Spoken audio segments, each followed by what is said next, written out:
this is Bethsaida's true location. Archaeologists now believe they've uncovered powerful new evidence confirming the biblical town of Bethsaida, the birthplace of Peter, Andrew, and Philip. Wow, look at that! For 15 centuries, the mud along Galilee's shores hid a secret. Scholars believed every word Jesus spoke was captured in the Bible, complete and unchanging. They were wrong. On the Sea of Galilee's northern edge, archaeologists unearthed a silent mosaic floor, untouched since Byzantine times. Locked within its tiles is a message no gospel ever recorded. This is unbelievable. I mean, look at this. It's extraordinary. The entire inscription is here. Not a letter is missing. A direct command from Jesus to Peter.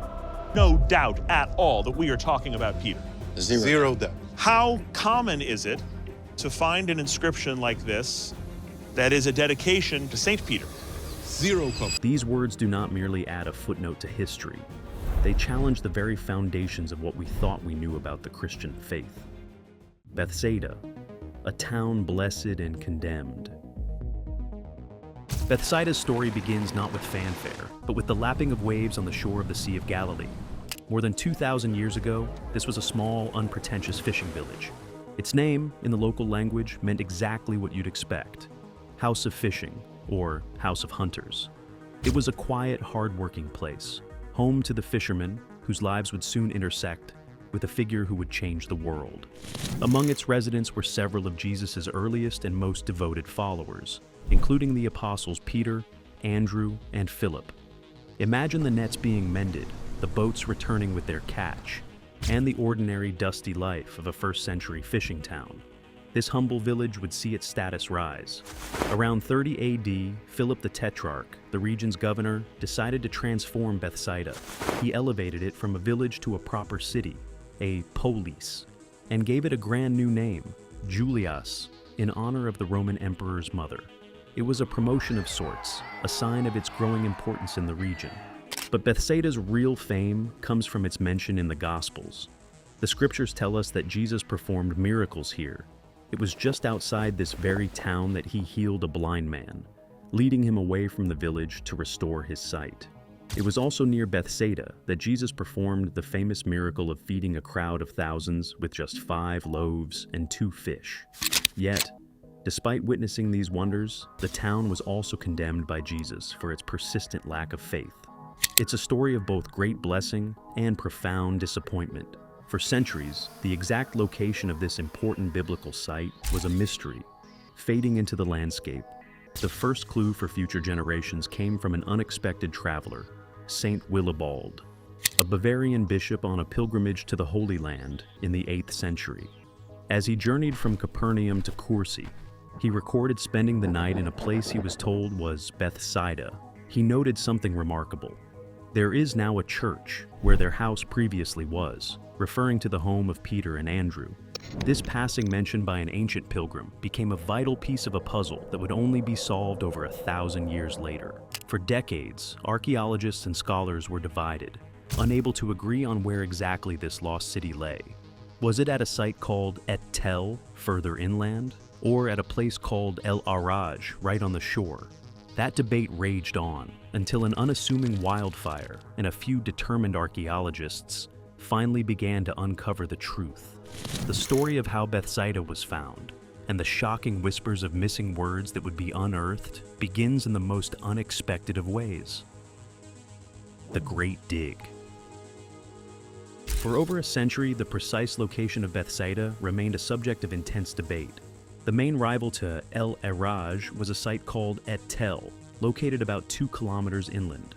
Proponents of Et Tel argued that their site, with its impressive Iron Age fortifications, was the true Bethsaida. However, a major problem persisted. Et Tel was simply too far from the Sea of Galilee. A fishing village named House of Fishing would logically sit right on the water's edge, not 1.5 miles away. The geography simply didn't add up. Then came 2016. A team led by Professor Mordecai Aviam of the Kinneret Institute for Galilean Archaeology decided to give El Araj a proper systematic excavation. They dug through the top layers, which dated to the Byzantine period, around the 5th to 7th centuries AD. they found the remains of a large, impressive church with beautiful mosaic floors. That was interesting, but what lay beneath would rewrite the history books. As the team dug deeper, about 2 meters down, they pushed past 40 centimeters of loose silt, that's mud left behind by ancient floods of the Jordan River. And then, the ground changed. They had hit a new layer, a level of occupation dating squarely to the Roman period. In archaeological terms, they had found the first-century world they were searching for. The 2017 excavation season was the real game changer. As the team carefully brushed away the dirt of 2 millennia, the artifacts began to speak. They found pottery sherds and several coins that securely dated this level from the 1st to the 3rd centuries AD. Among the most stunning finds was a small silver coin called a denarius, minted under the notorious Emperor Nero around 65 or 66 AD. That little coin, bearing the face of one of history's most infamous rulers, proved people were living and trading right there in the middle of the 1st century. But the evidence for daily life was even more compelling. The team unearthed portions of several Herodian oil lamps. These were no ordinary lamps. They had a distinct, knife-paired design and, crucially, were only produced in Jerusalem during the Second Temple period. Finding them here, far to the north, strongly suggested Jewish occupation at the site during Jesus' lifetime. This wasn't a later Roman colony, it was a Jewish fishing village. Speaking of fishing, the proof was overwhelming. Hundreds of lead fishing weights were found scattered across the excavation squares. Even more remarkable, the team found a chalk limestone mold used for casting these weights. This was a small factory for fishing gear, right in the heart of a town called House of Fishing. It was the kind of concrete, everyday evidence that academic theories are built on. Yet, the most dramatic discovery was the structure itself. Adjacent to a Roman period wall, the team found a black and white mosaic floor, fragments of clay bricks, and ceramic vents. These were the unmistakable remains of a Roman bathhouse. Bathhouses were not common in simple rural villages. They were a sign of urban living, of a town that had been elevated to the status of a proper Greco-Roman city. This perfectly matched the historical records, which stated that around 30 AD, Philip the Tetrarch had transformed the fishing village of Bethsaida into the grander city of Julias. The bathhouse was the smoking gun. It told the archaeologists they were not just digging up any old settlement, they were standing inside the lost Roman city of the Gospels. The smoking gun mosaic. By 2019, the team at El Araj had already uncovered enough Roman-era fishing weights, Herodian lamps, and that stunning Nero coin to feel confident they were digging up the real Bethsaida. But what they discovered next would turn confidence into certainty, and would finally connect their dusty trench to an ancient pilgrim's journal written more than 1,300 years ago. That year, the excavators announced they had unearthed something extraordinary: the remains of a large Byzantine basilica, complete with beautifully preserved mosaic floors. Fragments of a marble chancel screen, decorated with an ornate wreath, lay scattered among the ruins. Even more dazzling were dozens of small, gilded glass pieces known as tesserae, which would have glittered in a wall mosaic inside a house of worship. This was not just any church. The team identified it as the long-lost Church of the Apostles, the very structure written about by the Bavarian Bishop Willibald back in 725 AD. Willibald's account had always been a crucial piece of the puzzle. According to Willibald's account L, there is now a church where previously it was the house of Andrew and Peter. For centuries, scholars debated whether that church was real or just a legend. Now, the archaeologists were standing inside it. As they continued digging, the evidence grew even more compelling. In 2022, the team made a discovery that Dr. Stephen Notley, the academic director of the excavation, would call the smoking gun. Beneath the dirt of the basilica's sacristy, a small room used to prepare for church services, they uncovered a large mosaic floor. And right in the middle of it, framed in a striking round medallion made of 2 lines of black glass tiles, was an ancient Greek inscription that would send shockwaves through the archaeological and Christian worlds alike. The inscription named a donor, Constantine, the servant of Christ. But the truly explosive part came next. It offered a prayer, asking for the intercession of none other than St. Peter. And here is where the title gets fascinating. The Mosaic calls Peter chief and commander of the heavenly apostles. Nowhere in the Bible is Peter described in quite these terms. The New Testament presents Peter as a leader among equals, a passionate, sometimes flawed fisherman whose role was to help keep the early church orderly. But Jesus did hint at something more. He gave Peter the keys of the kingdom of the heavens. Those keys were not just symbolic trinkets. They represented real authority, specifically the power to open the way for people to enter the kingdom. By the Byzantine period, Christians had expanded on that idea considerably. This grand title, chief and commander of the heavenly apostles, was routinely used by Byzantine writers to refer to Peter. And finding it here, inscribed in the floor of a church built, according to tradition, directly over Peter's own home, was as close to absolute proof as archaeology gets.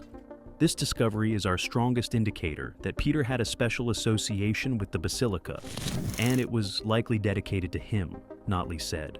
Since Byzantine Christian tradition routinely identified Peter's home in Bethsaida, it seems likely that the basilica commemorates his house. The Mosaic is over 1,500 years old. According to Notley, it provides compelling evidence that El Araj is indeed the lost city of Bethsaida, what he calls the last lost city of the Gospels. The site had remained undetected for centuries because of catastrophic flooding at the end of the Roman period. After digging through Crusader and Byzantine layers, Notley's team encountered 15 to 20 inches of pure silt left by the Jordan River when it overflowed in the 3rd century. And then, suddenly, they hit the Roman level. It was there, beneath that ancient mud, that they found more gilded glass pieces, ornate enough to belong only to a church. The church at El Araj had been built directly over the remains of a 1st century house. Archaeologists found a wall from that early structure buried beneath the basilica's apse. As Notley put it, with refreshing honesty, it doesn't have a plaque on it that says Peter slept here, but from a perspective of archaeology, it doesn't get much better than that. But how exactly did a simple fisherman's house become a venerated church?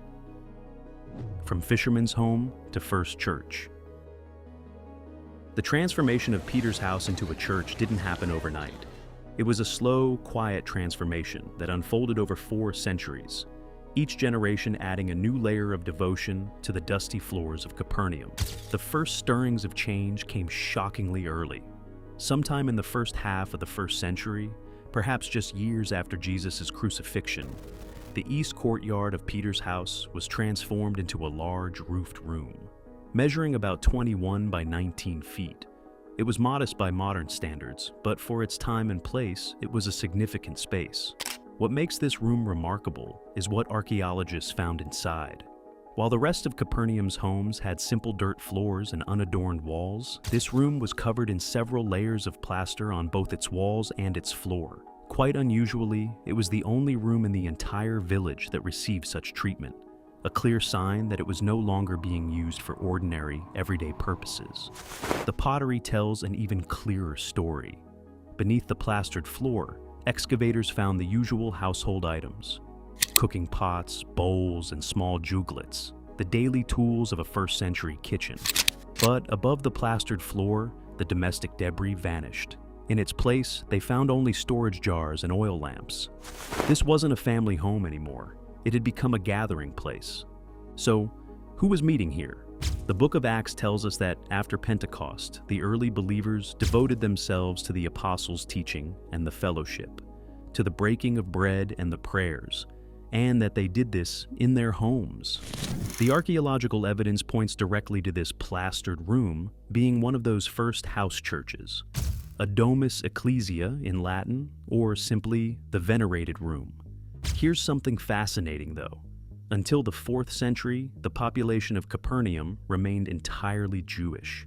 The Great White Limestone Synagogue continued to operate as normal. The people worshiping in Peter's house church were not Gentile converts, but Jewish followers of Jesus.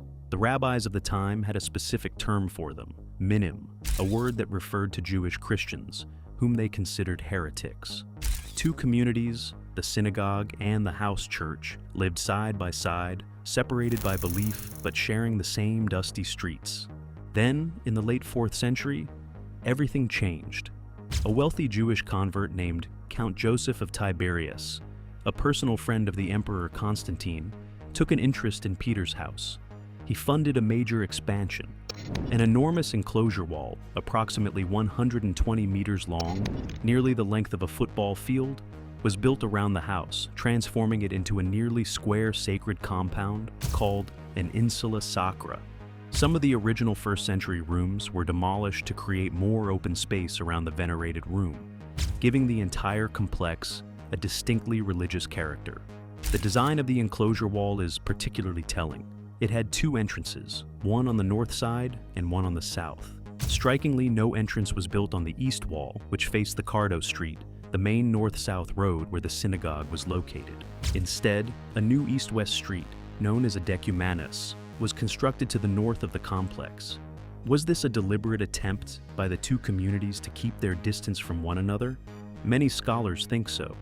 Inside, the venerated room itself received a makeover.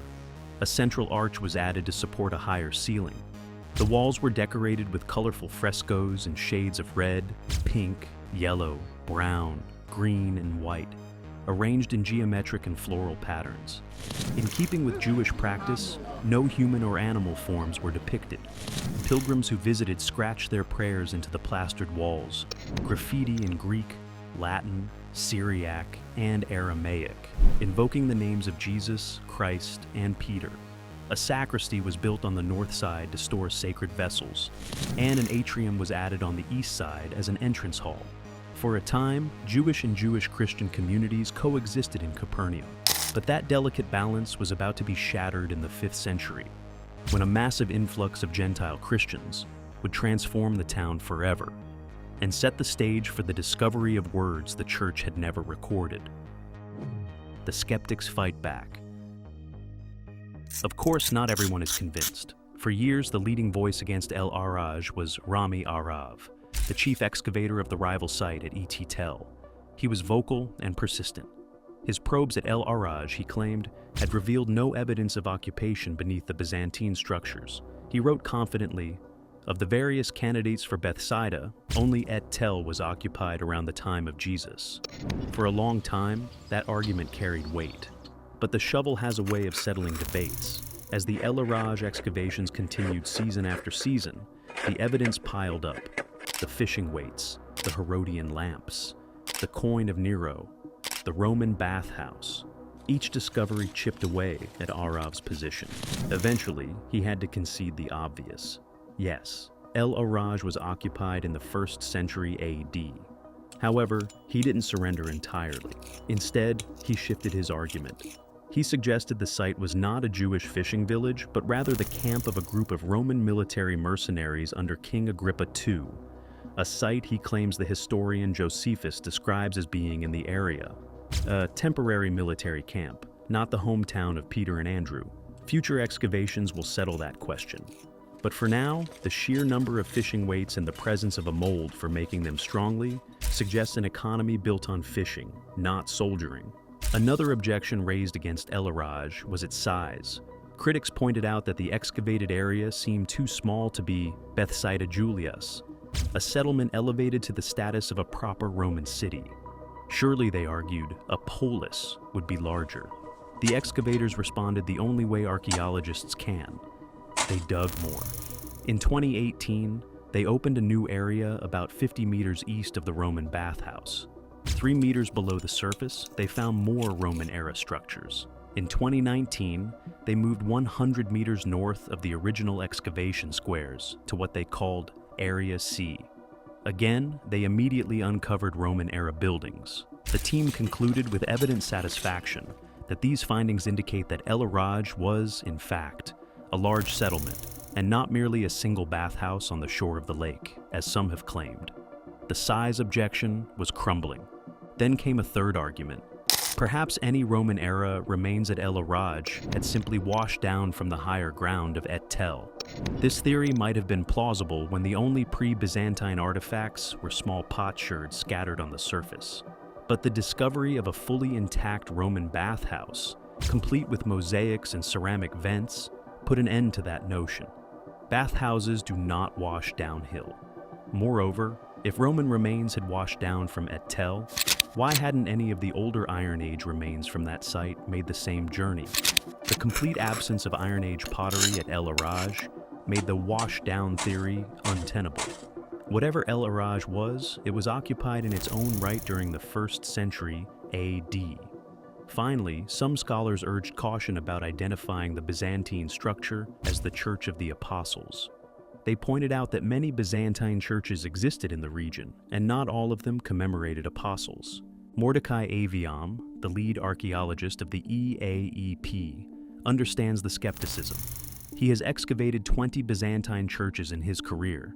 In his experience, most of them contained inscriptions holding clues about which biblical figure or event the church honored.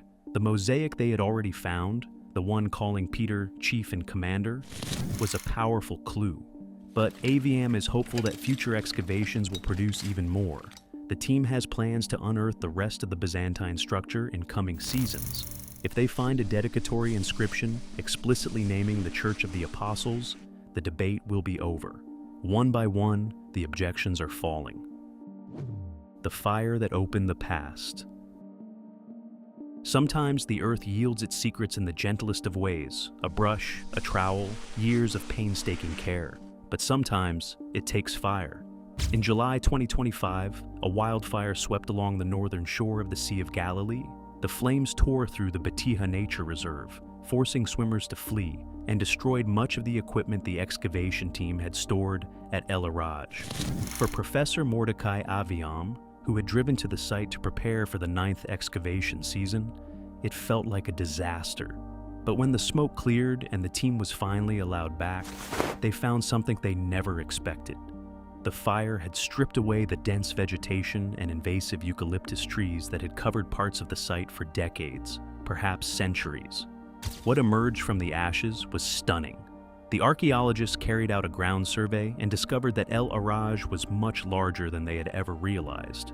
We identified remains of private houses as well as architectural elements typical of public buildings, including pillar drums, 2 Corinthian capitals, 2 Doric capitals, and several cornices.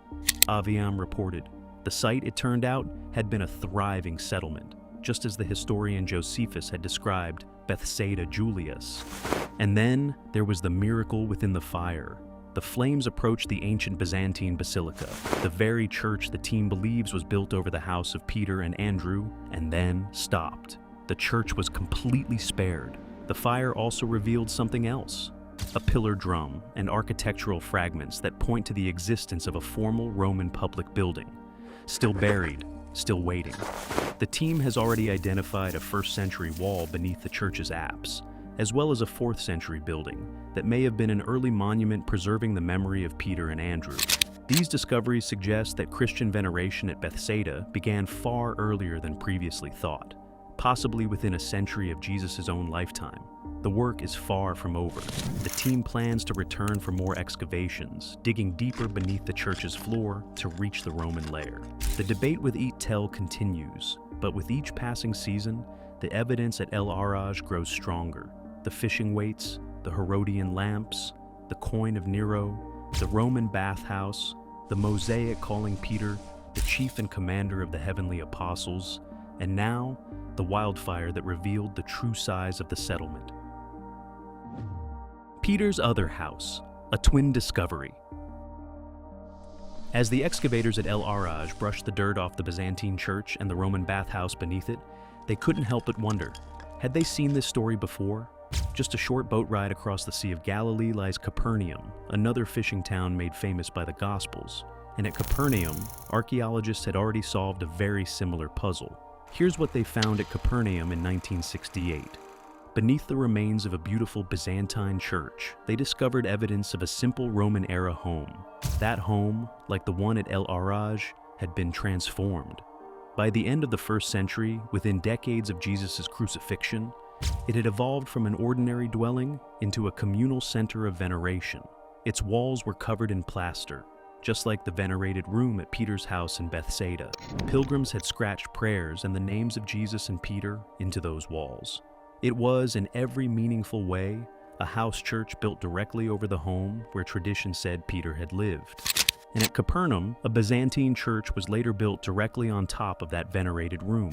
Sounds familiar? That is exactly what the team at El Araj believes happened at Bethsaida. A first-century home associated with Peter and Andrew became a place of worship for early Jewish Christians. Then, in the Byzantine period, a proper church was constructed over it. The pattern is identical. Today you can visit that site in Capernaum, but you won't see an ordinary church. In 1990, a striking modern Catholic church was completed there. It is designed as an octagon, a shape long associated with resurrection and new beginnings. But the truly breathtaking feature is its floor. It is made entirely of glass.